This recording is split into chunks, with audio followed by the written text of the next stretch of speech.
ಎಲ್ಲ ವೀಕ್ಷಕರಿಗೂ ಆತ್ಮೀಯವಾದ ಸ್ವಾಗತ. ಹುಟ್ಟಿದ ಜೀವಿಗಳು ಒಂದಲ್ಲ ಒಂದು ದಿನ ಸಾಯಲೇಬೇಕು. ಬಯಸಿದರೂ ಬಯಸದಿದ್ದರೂ ಸಾವು ನಮ್ಮ ಬಳಿ ಬಂದೇ ಬರುತ್ತದೆ. ಧರ್ಮ ಗ್ರಂಥಗಳು ಹಾಗೂ ಪುರಾಣಗಳಲ್ಲಿ ತಿಳಿಸಿರುವ ಪ್ರಕಾರ ಸಾವು ನಮ್ಮನ್ನು ಸಮೀಪಿಸುತ್ತಿರುವಾಗ ನಮಗೆ ಸಿಗುವಂತಹ ಕೆಲವು ಸೂಚನೆಗಳು ಯಾವುವು ಎನ್ನುವುದನ್ನು ಇವತ್ತಿನ ವಿಡಿಯೋದಲ್ಲಿ ನಾನು ನಿಮಗೆ ತಿಳಿಸಿಕೊಡುತ್ತೇನೆ. ದಯವಿಟ್ಟು ಈ ವಿಡಿಯೋವನ್ನು ಕೊನೆ ತನಕ ನೋಡಿ ಹಾಗೂ ನಿಮ್ಮ ಅನಿಸಿಕೆಗಳನ್ನು ಕಾಮೆಂಟ್ಸ್ ಮೂಲಕ ನಮಗೆ ತಿಳಿಸಿ. ಯಾವುದಾದರೂ ವ್ಯಕ್ತಿಗೆ ಅಚಾನಕ್ಕಾಗಿ ನೀಲಿ ನೊಣಗಳ ಹಿಂಡು ಬಂದು ಕಚ್ಚಿದರೆ ಆ ವ್ಯಕ್ತಿಯ ಮರಣ ಬಹಳ ಬೇಗನೆ ಆಗುವ ಸಂಭವ ಇದೆಯಂತೆ.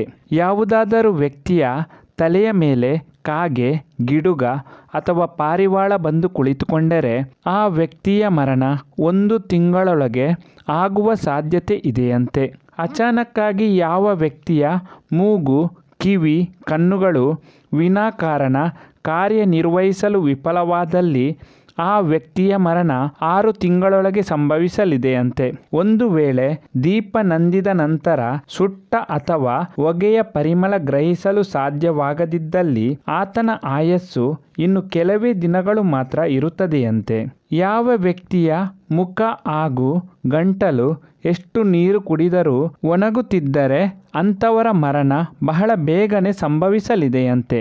ಯಾವ ವ್ಯಕ್ತಿಗೆ ನೀರು, ಎಣ್ಣೆ ಅಥವಾ ಕನ್ನಡಿಯಲ್ಲಿ ತನ್ನ ಪ್ರತಿಬಿಂಬ ನೋಡಲು ಸಾಧ್ಯವಾಗುವುದಿಲ್ಲ ಅಥವಾ ಪ್ರತಿಬಿಂಬ ವಿಕಾರವಾಗಿ ಕಂಡುಬಂದಲ್ಲಿ ಆ ವ್ಯಕ್ತಿಯು 6 ತಿಂಗಳುಗಳಿಗಿಂತ ಅಧಿಕ ಜೀವಿಸುವುದಿಲ್ಲವಂತೆ.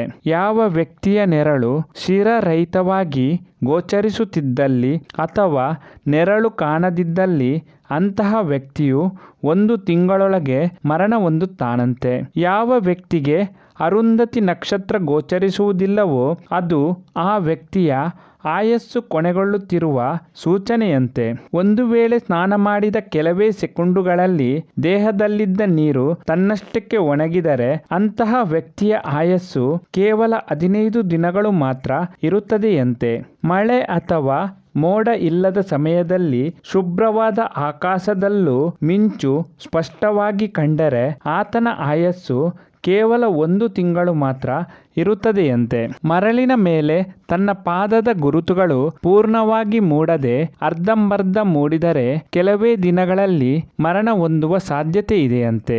ಸೂರ್ಯನ ಆಕಾರ ವಿರೂಪಗೊಂಡಂತೆ ಕಂಡರೆ ಅಂತಹ ವ್ಯಕ್ತಿಯ ಸಾವು ಬಹಳ ಸಮೀಪದಲ್ಲೇ ಇರುತ್ತದೆಯಂತೆ.